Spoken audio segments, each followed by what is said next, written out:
2025 തുടങ്ങിയപ്പോൾ തന്നെ ഒരുപാട് വേദനിപ്പിക്കുന്ന, ഒരുപാട് ഞെട്ടിക്കുന്ന വാർത്തകളാണ് ദിനംപ്രതി നമ്മൾ കേട്ടുകൊണ്ടിരിക്കുന്നത്. അങ്ങനെയുള്ള വളരെ വിഷമിപ്പിക്കുന്ന ഒരു വാർത്തയാണ് ഇന്ന് പുറത്തു വന്നിട്ടുള്ളത്. മലപ്പുറം എലങ്കൂരിൽ യുവതിയെ ഭർത്താവ് സൗന്ദര്യം കുറവെന്ന പേരിൽ മാനസികമായി പീഡിപ്പിക്കുകയും ചെയ്ത ഒരു വിഷയത്തെ തുടർന്നാണ് നമ്മളിന്ന് സംസാരിക്കാൻ പോകുന്നത്.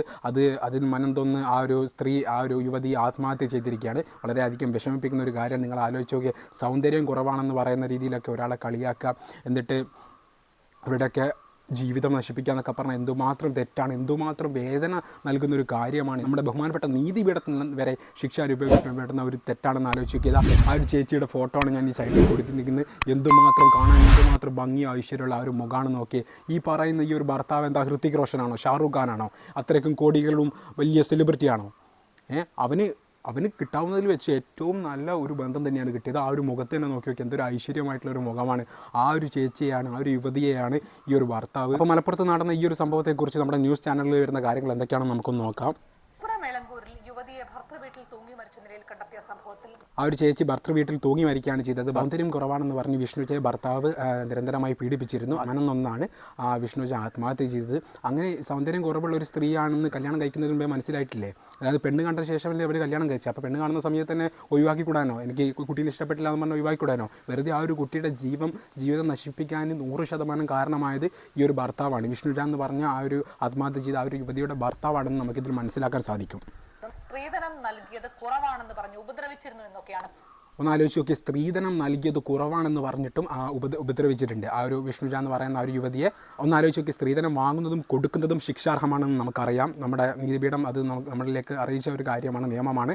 എന്നിട്ടും കൊടുത്ത സ്ത്രീധനത്തിൽ സംതൃപ്തനാകാതെ അത് കുറഞ്ഞു പോയെന്ന രീതിയിൽ ഉപദ്രവിക്കുകയും ചെയ്തു എന്നാണ് ഇപ്പോൾ ന്യൂസിലൂടെ നമുക്കറിയാൻ സാധിക്കുന്നത്. അപ്പോൾ കടുത്ത ശിക്ഷ തന്നെ ഈ ഒരു ഭർത്താവിന് അപ്പോൾ ഇയാൾക്ക് ലഭിക്കണമെന്നാണ് എൻ്റെ ബഹുമാനപ്പെട്ട കോടതിയോട് ഈ ഒരു അവസരത്തിൽ എനിക്ക് അപേക്ഷയായിട്ട് പറയാനുള്ളത്. ഇപ്പോൾ വിഷ്ണുജയുടെ അച്ഛൻ ന്യൂസ് സെൻ്ററുമായിട്ട് ചേരുന്നുണ്ട്. വിഷ്ണുജയുടെ അച്ഛൻ പറയുന്ന കാര്യങ്ങൾ നമുക്കൊന്ന് കേൾക്കാം.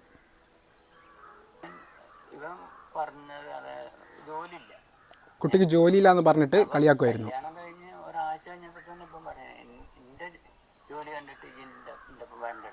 അതായത് കല്യാണം കഴിഞ്ഞിട്ട് ഒരാഴ്ച ആയപ്പോൾ തന്നെ വിഷ്ണുജയോട് അവരുടെ ഭർത്താവ് പറഞ്ഞിരുന്നു, എൻ്റെ ജോലി കണ്ടിട്ട് നീ എൻ്റെ ഒപ്പം വരണ്ട,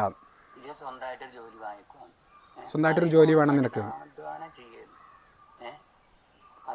അതിനു വേണ്ടിയിട്ട് ഒരുപാട് കഠിനാധ്വാനം ചെയ്യുന്ന ഒരു കുട്ടിയായിരുന്നു വിഷ്ണുജ, ഒരു യുവതിയായിരുന്നു. തടിയില്ല എന്നൊക്കെ പറഞ്ഞിട്ട് കളിയാക്കിയിരുന്നു.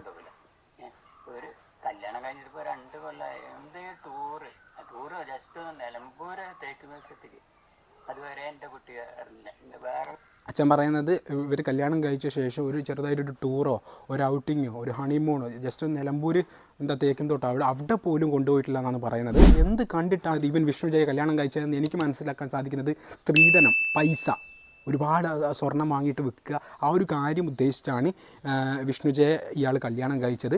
അപ്പോൾ ആ ഒരു പൈസയെ ഡിപ്പെൻഡ് ചെയ്തിട്ടാണ്, ആ ഒരു കുട്ടിയുടെ സ്നേഹമോ ആ ഒരു കുട്ടിയുടെ ഭാവി, ആ കുട്ടിക്ക് ഒരു ജീവിതം നൽകണമോ എന്നുള്ള കാര്യം ഓർത്തല്ല ഇവൻ അവരെ കല്യാണം കഴിച്ചതെന്നാണ് എനിക്ക് മനസ്സിലാക്കാൻ സാധിക്കുന്നത്. വേറെയുള്ള കുട്ടികളെ ഫോട്ടോ കാണുമ്പോൾ സങ്കടമാണ് കുട്ടിക്ക്. അതായത് മറ്റുള്ള കല്യാണം കഴിഞ്ഞു അവിടെ വിഷ്ണുജയുടെ കൂടെ പഠിക്കുന്ന കുട്ടികളുടെയൊക്കെ കല്യാണം കഴിഞ്ഞിട്ടുണ്ടാകും. അവരൊക്കെ പല സ്ഥലത്ത് യാത്ര പോവുകയും ഭർത്താവിനോട് ഫോട്ടോ എടുക്കുന്നൊക്കെ കാണുമ്പോൾ ആ ഒരു വിഷ്ണുജ എന്ന് പറയുന്ന ആ ഒരു പാവം കുട്ടി, നിങ്ങളൊന്ന് നോക്കിയൊക്കെ എന്തൊരു ഭംഗിയാക്കണം, എന്തൊരു ഐശ്വര്യമുള്ളൊരു കുട്ടിയാണെന്ന് നോക്കിയേ. അപ്പോൾ ആ ഒരു പാവം കുട്ടി അത്രയും മനനൊന്ത് വിഷമമൊക്കെ ആയിരുന്നു. അത് അച്ഛനോട് ഷെയർ ചെയ്തിട്ടുണ്ടെന്നാണ് അച്ഛൻ ഇപ്പം പറയുന്നത്. മഞ്ചേരി പോലീസ് അസ്വാഭാവിക മരണത്തിന് കേസെടുത്തിട്ടുണ്ട്.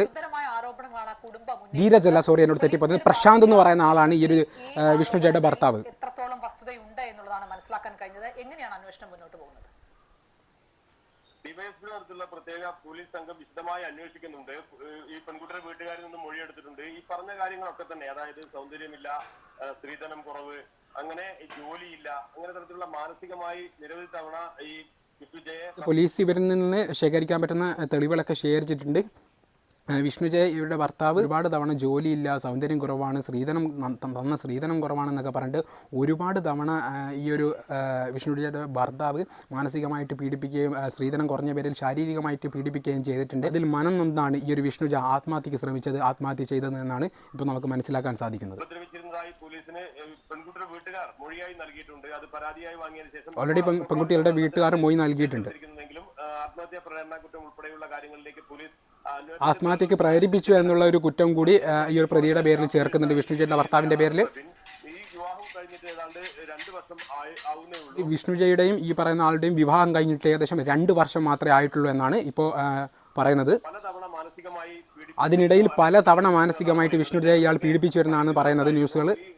അവിടുന്ന് മർദ്ദനമുള്ളതായിട്ട് ഈ പെൺകുട്ടി പറഞ്ഞതായിട്ട് അറിയുന്നില്ല. പക്ഷേ പെൺകുട്ടിയുടെ ശരീരത്തിൽ പരിക്കുള്ളതായി വീട്ടുകാർ പറഞ്ഞിട്ടുണ്ട്. ഭർത്താവിൻ്റെ വീട്ടിൽ നിന്ന് മർദ്ദിച്ചിട്ടുണ്ട് എന്നുള്ള പരാതിയൊന്നും വിഷ്ണുജ ഇതുവരെയായിട്ടും പറഞ്ഞിട്ടില്ല. പക്ഷെങ്കിൽ വിഷ്ണുജയുടെ ശരീരത്തിൽ മർദ്ദിച്ചതായിട്ടുള്ള പാടുകൾ കാണുന്നുണ്ടെന്നാണ് ഇപ്പോൾ ന്യൂസിലൂടെ നമുക്ക് മനസ്സിലാക്കാൻ സാധിക്കുന്നത്. ഒരു പക്ഷെങ്കിൽ മർദ്ദനത്തെ തുടർന്നുണ്ടായ ചിലപ്പോൾ ഒരു പക്ഷേ മർദ്ദിച്ചിട്ടുണ്ടാവാം. അപ്പോൾ അത് വീട്ടുകാരെ വിളിച്ച് പറഞ്ഞിട്ടുണ്ടാവില്ല. അവർ മാനസികാവസ്ഥയിൽ ഇതൊക്കെ കൂടി സ്ട്രെസ്ഡ് ആയിട്ടായിരിക്കും ആത്മഹത്യ ചെയ്ത് മരിച്ചതെന്നാണ് നമുക്ക് മനസ്സിലാക്കാൻ സാധിക്കുന്ന ആ ഒരു കാര്യം. വീട്ടിൽ ഈ ഭർത്താവിന്റെ വീട്ടുകാരുടെ സഹായവും ഇത്തരത്തിൽ ഭർത്താവ് പെരുമാറുമ്പോൾ അത് പരാതിയായി ഒക്കെ പെൺകുട്ടി പറഞ്ഞിരുന്നു. പക്ഷെ അപ്പോഴൊക്കെ ഭർത്താവിന്റെ വീട്ടുകാർ പെൺകുട്ടിയെ കുറ്റപ്പെടുത്തുകയും ഭർത്താവ് പ്രബിനോടൊപ്പം നിൽക്കുകയുമാണ് ചെയ്തിരുന്നത്. അതും ഈ പെൺകുട്ടിയെ മാനസികമായി വല്ലാതെ വന്നു കയറിയ ഒരു കുട്ടിയാണ്. ഒരുപാട് പ്രതീക്ഷകളുടെയും തൻ്റെ ഭർത്താവിൻ്റെ വീട് എന്ന് പറഞ്ഞാൽ തൻ്റെ വീടായിട്ട് ഇനി താൻ മരണം വരെ ജീവിച്ച് തീർക്കേണ്ട ആ ഒരു വീടാണ്. ആ ഒരു വീട്ടിലേക്ക് കയറി വന്നിട്ട് ഇങ്ങനത്തെ ഭർത്താവ് എന്തെങ്കിലും കാര്യങ്ങൾ പറയുമ്പോൾ ജസ്റ്റ് അവരുടെ പാരൻസ് അച്ഛനും അമ്മയും എടാ നീ അങ്ങനെ പറയല്ലേ, വന്നു കയറിയ കുട്ടിയാണ്, ആ കൊച്ചിനെ വിഷമിപ്പിക്കലെന്നൊക്കെ പറയുന്നതിന് പകരം ഇവളെ കുറ്റപ്പെടുത്തുകയാണ്. അതായത് വിഷ്ണുത എന്ന് പറയുന്ന ഈ ഒരു യുവതിയെ കുറ്റപ്പെടുത്തുകയാണ്. അപ്പോൾ ആലോചിച്ച് നോക്കിയാൽ അവർക്കും ഈ ഒരു മരണത്തിൽ പങ്കുചേർക്കാം. കൂട്ടപ്രതികളായിട്ട് അവരെയും ഈ ഒരു ആത്മഹത്യ പ്രേരണ കുറ്റത്തിൽ ഈ ഒരു വിഷ്ണുജയുടെ മരണത്തിൽ പ്രതികളായി ചേർക്കണമെന്ന് കോടതിയോട് ഞാൻ അപേക്ഷിക്കുകയാണ്. ഏതായാലും വ്യാഴാഴ്ചയാണ് ഭർത്തൃവീട്ടിൽ ഈ വിഷ്ണുജ തൂങ്ങി മരിച്ച നിലയിൽ വ്യാഴാഴ്ചയാണ് തൂങ്ങി മരിച്ചതായി കണ്ടത്. ഇന്ന് ഞായറാഴ്ചയാണ്. വ്യാഴാഴ്ച എന്ന് പറയുമ്പോൾ 3 ദിവസം മുമ്പേ. അന്വേഷണം പോലീസ് മുന്നോട്ട് കൊണ്ടുപോകുന്നുണ്ട്. ഇതിനെ തുടർന്നുള്ള അന്വേഷണങ്ങൾ പോലീസ് മുന്നോട്ട് തുടർന്നുകൊണ്ടെന്നാണ് നമുക്ക് മനസ്സിലാക്കാൻ സാധിച്ചത്. ഇത്തരത്തിലുള്ള വിഷയങ്ങളെ കുറിച്ച് സംസാരിച്ചിട്ടുണ്ട്, പക്ഷേ ഒരു മാറ്റവും ആളുകൾക്ക് ഉണ്ടാവുന്നില്ല എന്നുള്ളതാണ്. അതായത് പണ്ട് ഇതുപോലെ തന്നെ നമുക്ക് എനിക്ക് തോന്നുന്നു വിഷ്ണുപ്രിയ എന്ന് പറയുന്ന ഒരു ചേച്ചി, അപ്പോൾ ആ ചേച്ചിയെ അവരുടെ ഹസ്ബൻഡ് MVD മോട്ടോർ വെഹിക്കിൾ ഡിപ്പാർട്ട്മെൻറ്റായിട്ട് വർക്ക് ചെയ്യുക. അപ്പോൾ അതൊരു സ്ത്രീധനം കാരണം കാണാനൊക്കെ വളരെ ഭംഗിയുള്ളൊരു ചേച്ചിയായിരുന്നു. അപ്പോൾ ആ ഒരു സ്ത്രീധനത്തിൻ്റെ പേരിൽ ഇങ്ങനെ പ്രശ്നങ്ങളൊക്കെ ഉണ്ടാക്കിയിട്ട് പാമ്പിനെ കൊണ്ട് കൊത്തിച്ചതോ അങ്ങനത്തെ എന്തോ തോന്നുന്നു. ആ ഒരു ന്യൂസ് കറക്റ്റ് എനിക്ക് ഓർമ്മയില്ല. ആ ഒരു ചേച്ചിയുടെ പേരും അവരുടെ ഭർത്താവിൻ്റെ ജോലി എനിക്ക് ഓർമ്മയുണ്ട്. അങ്ങനത്തെ ഒരു സംഭവങ്ങളൊക്കെ ഇതിനു മുന്നേ നടന്നിരുന്നു. പക്ഷേങ്കിൽ അവർക്കൊക്കെ കടുത്തതായ ശിക്ഷ ലഭിച്ചിട്ടുണ്ടാവുമെന്നാണ് അറിയാൻ സാധിച്ചത്. പക്ഷേ എന്നിട്ടും ഇതുപോലുള്ള കാര്യങ്ങൾ ഇങ്ങനെ തുടർന്നുകൊണ്ട് വരുന്നു. അതെന്തുതോളം നമ്മുടെ സമൂഹത്തെ വിഷമിപ്പിക്കുന്നു. വെറുതെ അല്ല. ഇപ്പോൾ എനിക്ക് നമ്മുടെ പ്രിയപ്പെട്ട സമൂഹത്തോട് പറയാനുള്ളത്, കുട്ടികൾക്ക് നിങ്ങൾ മാക്സിമം വിദ്യാഭ്യാസം കൊടുക്കുക, നല്ലൊരു ജോലി നേടുക, അവർക്ക് സ്വന്തം കാര്യത്തിൽ വേണ്ടി കാലിൽ നിൽക്കാൻ പറ്റുക. എന്നിട്ട് അവർക്ക് അവരുടെ ആ ഒരു മെൻറ്റാലിറ്റിയൊക്കെ ഓക്കെ ആയിട്ട് ഫിനാൻഷ്യലി സ്റ്റേബിളായിട്ട് അവർക്കൊരു പാർട്ണർ വേണമെന്ന് തോന്നിയാൽ മാത്രം കല്യാണം കഴിക്കുക. കല്യാണം കഴിച്ചിട്ട് അത് മുന്നോട്ട് പോകുന്നില്ല, ഹസ്ബൻഡിന് താല്പര്യമില്ല, അല്ലെങ്കിൽ ഹസ്ബൻഡിന് വേറൊരു അഫെയർ ഉണ്ട് കാര്യങ്ങൾക്കെന്നൊക്കെ പറഞ്ഞാൽ ജസ്റ്റ് ഡിവോഴ്സ് ചെയ്തിട്ട് ഒറ്റയ്ക്ക് ജീവിക്കുക. ഇപ്പോഴത്തെ പെൺകുട്ടികളൊക്കെ ഇൻഡിപെൻഡൻ്റ് ആയിട്ട് ജീവിക്കാൻ തുടങ്ങി. കാരണം കല്യാണം എന്ന് പറഞ്ഞാൽ ഒരു ഭാരമാണ്. കല്യാണം കഴിക്കണം, ഹസ്ബൻഡിനെ നോക്കണം, ഇപ്പോൾ കുട്ടിയുണ്ടായ കുട്ടീനെ നോക്കണം, ഹസ്ബൻഡിൻ്റെ വീട്ടുകാരെ നോക്കണം. ആ ഒരു ചുമതല മൊത്തം ഈ ഒരു ഭാര്യ എന്ന് പറയുന്ന ഇവരുടെ ഒരു തലയിലേക്ക് വരികയാണ്. അപ്പോൾ ഫ്യൂച്ചറിലുള്ള കുട്ടികൾ എടുക്കുന്ന ആ ഒരു തീരുമാനത്തെ ഞാൻ മുൻനിരയിൽ നിന്ന് സപ്പോർട്ട് ചെയ്യുന്നു. കല്യാണം കഴിക്കേണ്ടവർക്ക് കല്യാണം കഴിക്കാം, ബട്ട് അതിൻ്റെ കോൺസിക്വൻസ് നിങ്ങൾ തന്നെ ഏറ്റെടുക്കണം. ഇതുപോലത്തെ ന്യൂസൊക്കെ കേൾക്കുമ്പോൾ വല്ലാത്ത വിഷമമുണ്ട്. വിഷ്ണുജയ്ക്ക് നീതി ലഭിക്കട്ടെ എന്ന് നമുക്ക് പ്രാർത്ഥിക്കാം. അപ്പോൾ ഈ ഒരു പെർട്ടിക്കുലർ ഇൻസിഡൻസ് ഒരുപാട് പേരെ തളർത്തി. കാരണം 2025 തുടങ്ങിയപ്പോൾ ഇനീഷ്യൽ സ്റ്റേജിൽ ഞാൻ പറഞ്ഞു, നമ്മൾ വീഡിയോ തുടങ്ങിയ സമയത്ത് തന്നെ 2025 തുടങ്ങിയപ്പോൾ തന്നെ നമുക്ക് മനസ്സമാധാനമായിട്ട് ഒരു ദിവസം ചിരിക്കാൻ പറ്റിയത് നമ്മുടെ ഗ്രീഷ്മയ്ക്ക് ഈ തൂക്കുകയറി വിധിച്ച ആ ഒരു ദിവസം മാത്രമാണ്.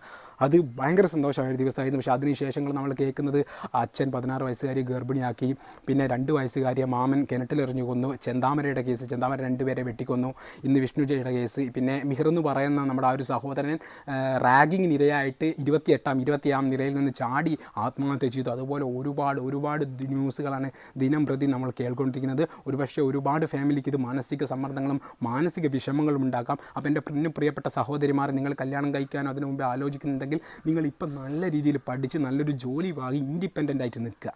ആരെയും ഡിപ്പെൻഡ് ചെയ്യേണ്ട, ഹസ്ബൻഡിനെയോ പാരൻസിനോ ആരെയും ഡിപ്പെൻഡ് ചെയ്യേണ്ട. എന്നിട്ട് കല്യാണം കഴിച്ചിട്ട് നിങ്ങൾക്കൊരു പോയിന്റ് തോന്നി കല്യാണം വേണം, നിങ്ങൾ കഴിക്കുക. അല്ലെങ്കിൽ നിങ്ങൾ സിംഗിൾ ലൈഫായിട്ട് തന്നെ നിങ്ങളുടെ ഫ്രണ്ട്സൊക്കെ ആയിട്ട് എൻജോയ് ചെയ്ത് ജോലിക്കൊക്കെ പോയി പൈസ ഉണ്ടാക്കിയിട്ട് സ്ട്രെസ് ഫ്രീ ലൈഫായിട്ട് എൻജോയ് ചെയ്യുക. ആ ഒരു കാര്യത്തിൽ ഞാൻ മുന്നോട്ട് വെക്കുന്ന ഒരു കാര്യം, അത് വളരെ നല്ലൊരു തീരുമാനമാണ്. എല്ലാവർക്കും കല്യാണം കഴിക്കണമെന്ന് ആഗ്രഹമില്ലാത്ത ഒരുപാട് ആൾക്കാരുണ്ടാവും. കാരണം ഭാരങ്ങൾ കൂടും, ആ ഭാരങ്ങൾ താങ്ങാൻ പറ്റാത്ത ആൾക്കാരുണ്ട്. പക്ഷേ ആ ഭാരങ്ങൾ കുഴപ്പമില്ലാന്ന് പറഞ്ഞിട്ട് കല്യാണം കഴിക്കുന്ന ആൾക്കാരുണ്ട്. അത് നിങ്ങളുടെ ചോയ്സാണ്. ഞാൻ നിങ്ങളോട് പറയുന്ന ഏറ്റവും വലിയൊരു കാര്യമാണ് നല്ല രീതിയിൽ പഠിക്കുക, നല്ല ജോലി വാങ്ങുക, ഇൻഡിപെൻഡൻ്റ് ആയിട്ട് നിൽക്കുക. അപ്പോൾ ഈ ഒരു വിഷ്ണുജയുടെ ഈ ഒരു കാര്യം കേട്ടപ്പോൾ തന്നെ വളരെ അധികം സങ്കടമുണ്ട്. ഇനി ഇങ്ങനത്തെ കാര്യങ്ങൾ നടക്കാതിരിക്കട്ടെ എന്ന് നമുക്ക് പ്രാർത്ഥിക്കാം. അല്ലാതെ നമുക്ക് വേറെ ഒന്നും ചെയ്യാൻ വേണ്ടിയിട്ട് പറ്റത്തില്ല.